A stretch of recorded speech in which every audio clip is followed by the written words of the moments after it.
Le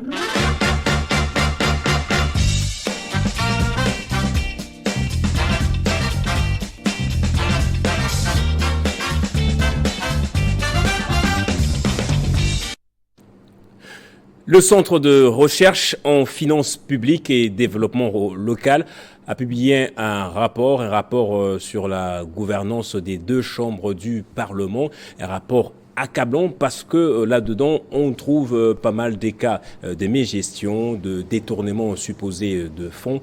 Par exemple, 300 millions ont été décaissés, mais sans trace par après. L'Assemblée nationale, pour ne citer que cette chambre, a notamment sorti près de 90 millions pour n'acheter que quelques bus, en l'occurrence 12 bus, des cas de surfacturation. On parle de ce rapport avec un membre de la CRD, le parti politique de Mbosso-Kodia, Lupsem Mukanza.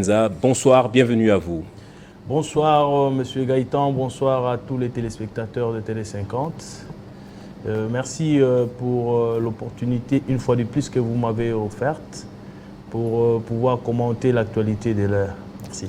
Alors, l'actualité des leurs, c'est ce sujet que j'ai évoqué tout à l'heure, le rapport du CREFDEL, une structure de la société civile, en tout cas, que l'on découvre de plus en plus, qui a fait ce qu'eux appellent le contrôle citoyen. L'Assemblée nationale et le Sénat ont dilapidé, écrit-il ce rapport, près de 1 milliard de dollars en 2 années seulement.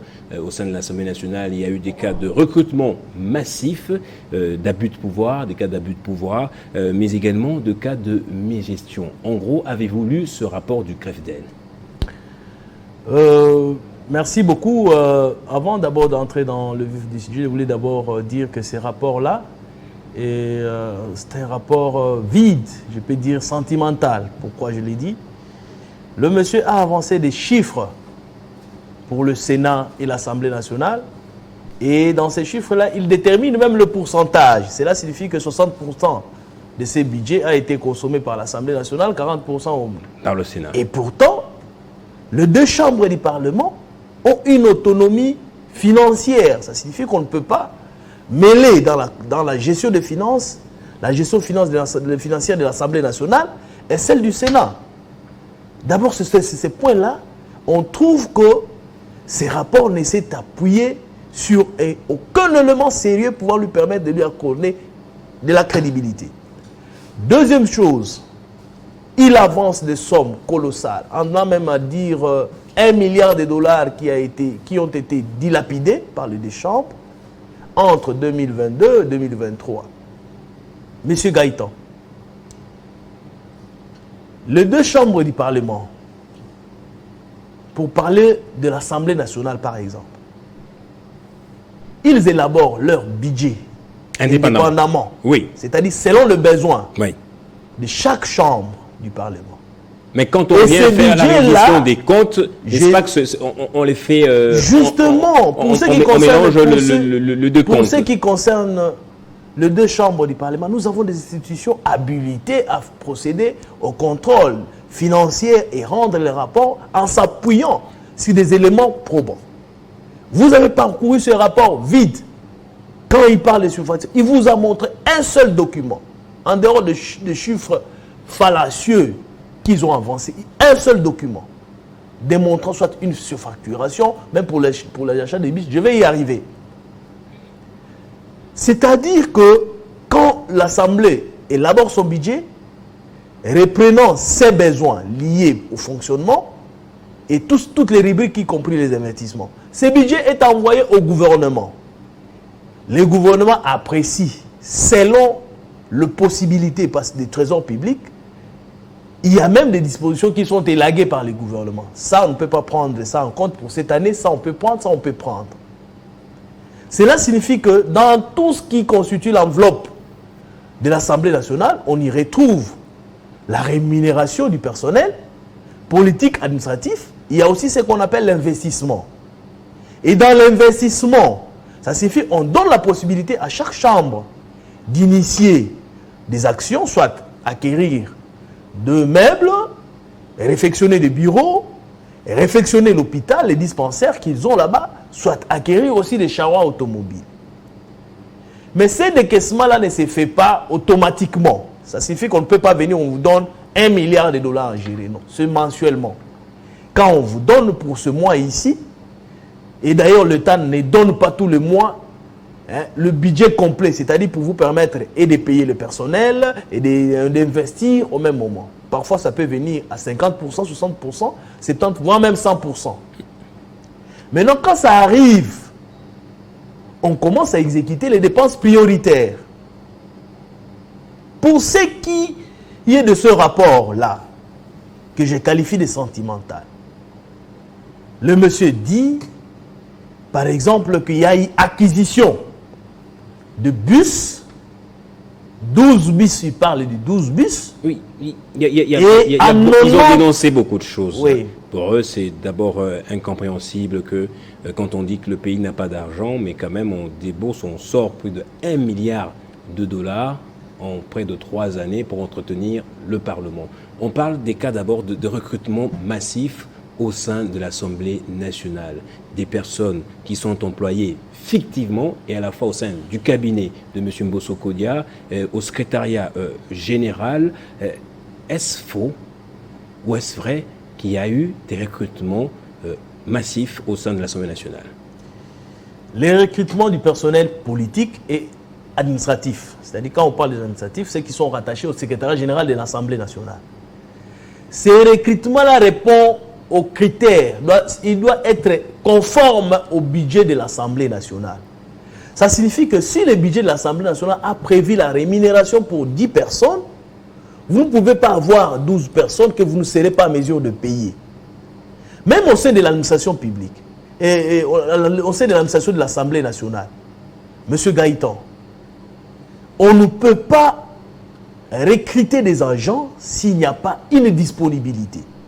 Et ces recrutements-là, pour ceux qui ne le savent pas, est supervisé. Je préfère vous donner des chiffres et je m'attends à ce que vous me donniez de chiffres contradictoires, les vrais alors. Qu'est-ce que dit le rapport au point 3 maintenant, 4 plutôt concernant le recrutement massif et abusif.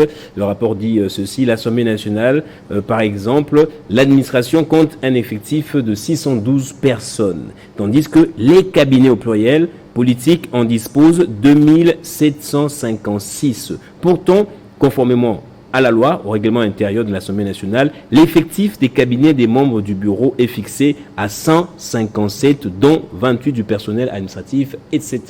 Est-ce que si on va aujourd'hui à l'Assemblée nationale, va-t-on trouver autant de personnes ou va trouver les nombres de personnes tels que repris dans le règlement intérieur?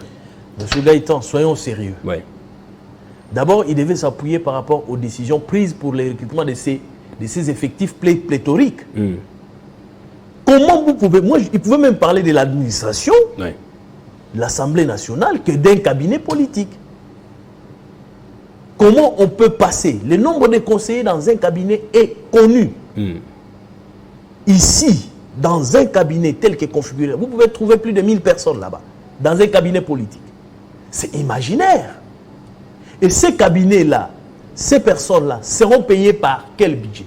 Par quel moyen? Alors, le rapport dit que ces personnes sont rémunérées de manière arbitraire, l'argent destiné notamment à payer les vrais personnels qui ont toujours travaillé au sein de l'administration de l'Assemblée nationale sont détournés pour les payer. L'administration de l'Assemblée nationale sous le règne du président Mbosso n'a pas connu de problème de la rémunération de son personnel, que ce soit le personnel politique ou administratif. Ils sont moins payés en fait, je voulais dire. Pas moins payés aussi. Pas moins payés. Si nous devons avoir les débats autour de rémunération du personnel, ça va nous nécessiter encore une autre mission. Mais je dois vous dire tout simplement que pendant toute la période que le président Mbosso est resté à la tête de l'Assemblée nationale, la rémunération tant du personnel politique et administratif a connu une augmentation à 3 reprises. Les chiffres sont là. Et aujourd'hui, quand on dit que les gens et ces personnels-là sont restés conformes au règlement intérieur et même aux prescrits de tous les textes régissant le fonctionnement même de cette institution-là. Aujourd'hui, les gens ne peuvent pas, pour besoin de cause, venir avancer et pratiquement sonner l'éclat sur toute l'étendue du pays, sur des faits non soutenus par des documents attestant toutes ces allégations.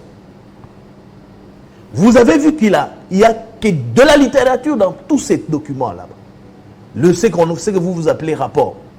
Ces rapports-là ne s'appuient sur aucun document authentique signé par l'Assemblée qui confirme ces effectifs pléthoriques.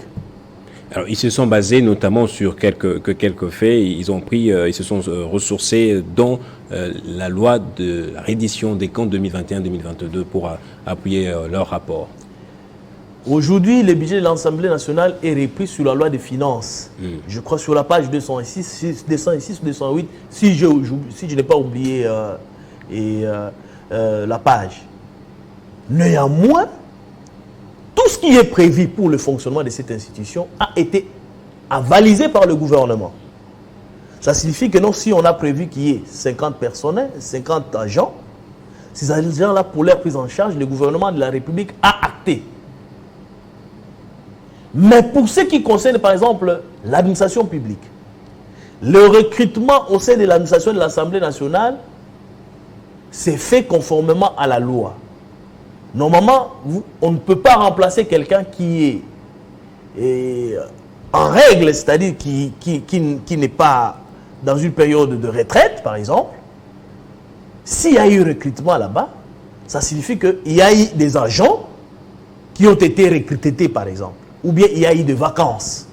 Et cela s'est fait en collaboration avec le ministère de la fonction publique, qui constate et avalise la vacance au sein de l'administration de l'Assemblée nationale. Donc, ici, si ces gens-là qui nous ont parlé de ce rapport-là devaient s'appuyer, ne fût-ce que avec les services techniques de l'État, notamment la fonction publique, pour essayer d'identifier les recrutements qui a été opérés au sein de l'Assemblée, là, on accorderait de la crédibilité par rapport à tout ce qu'il a dit là-bas. Et il est allé encore un peu plus loin pour affirmer, même avancer les chiffres. Vous venez de les dire, on a dit 10 milliards, 300 millions dilapidés. Monsieur Gaëtan, chaque session, le budget de la session extraordinaire et ordinaire de l'Assemblée est connu. C'est-à-dire que l'État sait que pour la session ordinaire, les budgets alloués pour le fonctionnement et le déroulement de cette session, c'est-à-dire notamment tout ce qui entre en ligne des comptes, même la rémunération des députés, des élus et des autres, est connue. Comment pouvez-vous imaginer qu'au cours d'une session, que le bureau de l'Assemblée nationale décaisse au-delà de 50 millions pour surfacturer, s'acheter de véhicules ou autres biens au cours d'une session? Ce qui est impossible. La dotation, d'abord, il y a des gens peut-être qui ne savent pas comment l'Assemblée nationale et le Sénat fonctionnent. Ce ne sont pas des entreprises génératrices de recettes qui ont l'argent qu'ils peuvent utiliser comme ils le veulent, non. C'est l'argent qui sort du trésor public directement. Il y a cet autre fait, cet autre scandale qui justement fait la une dans le média, c'est les fonds dépensés 90 millions de dollars pour l'achat des 12 bus de 30 places de marque Coaster et 14 minibus destinés au transport des directeurs des services. Pourtant, la somme initiale allouée était de 4,5 millions pour l'acquisition de 26 bus. C'est-à-dire, d'un côté, on devait avoir pour 4 millions de dollars 26 bus, mais vous avez fait sortir 90 millions de dollars pour 12 et 14 bus. Là encore, 12 bus et 14 minibus. Pratiquement du n'importe quoi, permettez-moi. Allez-y. Cette ONG s'est enfermée, je peux dire ça comme ça, dans une chambre et commence à pondre de mensonges qui ne relèvent d'aucune source fiable. Il parle de 12 bus et 14 minibus. Oui. À l'Assemblée nationale, si vous allez aujourd'hui, il n'y a pas de minibus. Il n'y a pas aussi 12 bus. Mais il y a des bus.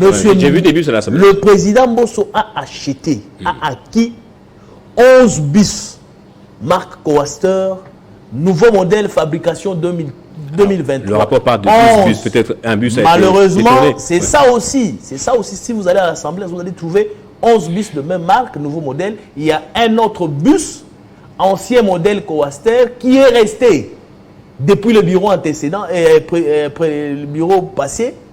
Ces bus-là servaient au transport des invités de l'Assemblée nationale. Comme c'est un bus qui ne roule pas, il est resté sur le parking du char automobile de l'Assemblée nationale. Ce n'est pas un bus qui a été acquis. À ce jour, il n'y a eu que 11 bus. Oui. Et dans les 11 bus... Ces 11 bus-là ont coûté combien exactement? Dans les 11 bus, M. Gaëtan, le président Bosso n'a pas seulement acheté 11 bus. Il a acheté 11 bus, il a acheté 17 Jeep marque Toyota Rush 2023. Et appel pour le directeur. Il a acheté 7 bus et 7 véhicules de fonction pour le membre du bureau. Il a acheté 2 Jeeps Hilux fourgonnettes pour le transport de fonds parce que les fonds qui venaient du trésor public étaient transportés dans une ambulance. Fourgonnette. Il a acheté 2 véhicules pick-up pour l'escorte.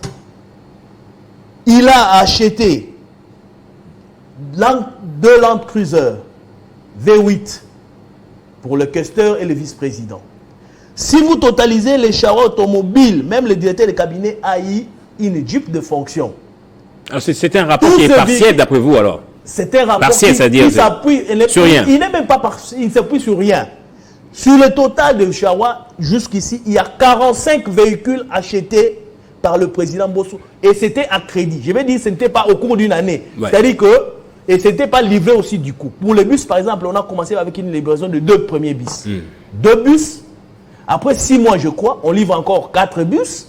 Et tout récemment, ils ont livré ce qui est resté, ce qui fait un total de 11 bus. Le véhicule, les autres... Contre combien d'argent, en fait? Je vais donner les chiffres. Ouais. C'est-à-dire que sur les 45 véhicules que je viens de citer, et les véhicules de fonction, et des scores, tout ça, 45 véhicules, ça coûtait au trésor public 3 669,108,67 000 $. Pour 47 et non 11 bus. Seulement. Et puis, ce qu'il faut préciser aux téléspectateurs qui nous suivent, il n'y a pas eu un paiement qui s'est fait en dehors des circuits bancaires. L'Assemblée nationale travaille avec la Robank et l'Equity Bank. Les concessionnaires qui ont livré ces véhicules sont ici à Kinshasa. Ce ne sont pas des véhicules qui ont été commandés ailleurs pour que ce soit surfacturé. Congo Motors est ici, CFAO est ici aussi. Tous ceux qui avancent des chiffres fallacieux, 90 millions, soyons sérieux. Même si on peut surfacturer, vous pouvez surfacturer un bus à 7 millions de $. Par rapport à ces chiffons pondus par cette ONG, parce qu'on me dit que son propriétaire serait, il réside, on me dit qu'il est chez nous là-bas au Congo, c'est là qu'il vit. Alors je me demande à quel moment il a eu le temps. C'est un rapport publié pour vos intérêts politiques d'après vous? Je pense. Je pense. Je pense sans aucun, parce que c'est pas la première fois que le CREFDEL sort un rapport sur un contrôle citoyen. Malheureusement pour ce rapport, oui, il a tapé à côté parce qu'il n'a même pas eu le temps. J'ai vu les gens qui ont brandi, ils disent non. Et pourtant, cette ONG avait saisi les 2 chambres pour confrontation. Vous lisez le contenu de la lettre. Est-ce qu'il disait qu'il avait des chiffres qu'il fallait qu'on... justement, il a saisi les 2 secrétariats généraux justement pour eux de confrontation. Exactement, exactement. C'est-à-dire, il devait d'abord commencer par nous produire les éléments et leurs sources. Moi, j'ai dit, par exemple, pour ce qui concerne le véhicule, d'abord, imaginez d'abord le mensonge. Pour le véhicule, c'est peut-être bien dit de votre part. Le mensonge, M. Gaëtan. Est-ce vrai que M. Mbosso Kodia est payé doublement, à la fois comme député national, mais également comme président du bureau définitif de l'Assemblée nationale, à l'époque en tout cas, oui. Parce qu'il dit dans le rapport, il est clairement établi que les membres du bureau sont payés doublement. Non, non, non. Non, non, non. Et quand les gens disent ça, ils doivent le prouver. Ils doivent le prouver. C'est vrai que le président Bosso est un élu, comme tous les autres, parce qu'il est les collègues à ses députés, bien qu'il avait la fonction du président. C'est un élu avant tout. Donc mais quand il dit que... On va terminer vite, oui. Oui, quand il dit qu'il est payé doublement, mais quand on fait un rapport, nous voyons les gens qui contredisent même l'IGF ici, ils brandissent quand même des documents. Mais comment se fait-il? Nous avons dit ici que la banque existe. Aucun paiement ne s'est fait en dehors des circuits bancaires à ce jour. Pourtant le rapport parle de 300 millions de dollars décaissés sans trace, en tout cas, en dehors des lignes des crédits normalement reconnus. Voilà encore un mensonge. Répondez un peu à ces deux cas avancés par ce rapport. On parle notamment du recrutement d'une structure qui a été engagée pour s'occuper de la propriété du Palais du Peuple, de l'Assemblée nationale en l'occurrence. La structure se nomme Lydia Décor Malika, alors que le ministère des ITPR plutôt a affecté 300 agents pour assurer les mêmes tâches. Est-ce qu'il y a une entreprise au nom de Lydia Décor Malika qui s'occupe de la propriété du Palais du Peuple? D'abord, dans le C, M. Gaëtan, dans les séries, quand on veut rédiger un rapport comme ça, soumettre à l'appréciation du public, on doit se rassurer que ce que nous disons est conforme même au fonctionnement des institutions. Le bureau de l'Assemblée nationale, parallèlement, il y a l'administration de l'Assemblée nationale qui fonctionne. Vous savez aussi qu'au niveau de l'Assemblée nationale, il y a ce qu'on appelle, il y a une direction de marché public aussi. Tout comme tous les services d'assainissement qui ne dépendent pas directement du président de l'Assemblée nationale. Ce sont des services de l'État où on retrouve les agents des carrières de services de l'État affectés au niveau de l'Assemblée nationale. Il n'appartient pas à un président de l'Assemblée nationale, quand vous arrivez, que vous allez superposer un service qui existe et qui fonctionne selon l'esprit et la lettre de la loi pour le remplacer par une structure imaginaire. Alors, on va aller. Allez-y, monsieur Gaëtan. Oui. D'abord, moi, je n'ai pas voulu venir commenter parce que j'ai vu, si je suis venu parler de cette histoire ici. Où vont les fonds spéciaux d'intervention? 309 millions évalués pour le contrôle parlementaire, etc. D'abord, quand il parle de fonds spéciaux, qu'est-ce que lui, les rubriques de l'Assemblée nationale... Fonds spécial d'intervention comme ça. Les rubriques de l'Assemblée nationale sont connues. Oui. En dehors de prise en charge des cabinets, des investissements, des secrétaires personnels et tout ça, toutes les rubriques sont connues. Vous allez parcourir, vous n'allez pas trouver. Mais dans le flux de fonctionnement qu'on donne pour le fonctionnement de l'Assemblée nationale peut prendre certaines initiatives, mais qui ne lui donne pas la possibilité d'aller au-delà de ce que l'État a prévu. Donc, je voulais, à travers vous, parce que nous devons être un peu cohérents par rapport à tout ce qui a été dit, vous allez me donner la possibilité un peu de récapituler, de résumer en essentiel ce qui a été lui-même en une minute, par rapport à ces rapports. On va parler, on a presque plus de temps malheureusement. 30 secondes seulement, je voulais le faire. D'intervenir peut-être dans le mot de la fin. Mosoko Dia est sur la sellette maintenant. On l'accuse de user des moyens dilatoires justement pour retarder l'installation du bureau définitif de l'Assemblée nationale. Il ne veut pas quitter le perchoir justement. Aujourd'hui, il a été pratiquement forcé. Il a cédé à la pression politique pour sortir le calendrier de l'élection du bureau définitif. Est-ce vrai? D'abord, pour tous ceux qui ne connaissent pas le président Mbosso, je voulais vous rassurer qu'il n'a pas commencé à faire la politique aujourd'hui. Et il est parmi le rare, je dis bien le rare dans notre pays, et qui est resté comme un modèle en termes de la gestion de la chose publique. Je vous l'ai dit pourquoi. Tout ce que les gens racontent, aujourd'hui, il y a des choses qu'on ne peut pas venir étaler sur la place publique. Monsieur, le président Mbosso doit bloquer l'organisation du bureau définitif par rapport à quoi? On a organisé les primaires, il y a eu un candidat qui a été désigné, et ces candidats-là, c'est les candidats de l'Union sacrée. Maintenant, il fallait quand même que toutes les conditions soient réunies pour que cela... Il a accepté de devenir deuxième vice-président, ce qui s'est dit maintenant là. Formellement, nous n'avons pas encore cette information-là, et qu'il a accepté de devenir deuxième vice-président. Et de toutes les façons, il appartient à une famille politique dirigée par le président de la République, à laquelle nous restons fidèles. Non, pas rien laisser, mais nous nous soumettons à cela. Mais du moins, il y a quelque chose que je n'ai pas dit par rapport à ces rapports. Malheureusement, on a tout compris de tout ce que vous avez dit, que le rapport est partiel, qu'il n'est fondé que sur des éléments qui n'ont pas pris compte de la vraie réalité. Merci d'être passé sur le plateau Télé 50. Merci beaucoup. Je suis resté sur ma soif. Merci à vous également de nous avoir suivis. L'invité prend fin. Le rapport sera décrypté dans nos différentes émissions. Nous recevrons même Valérie Manyanga, qui est auteur ou responsable du CAFDEL.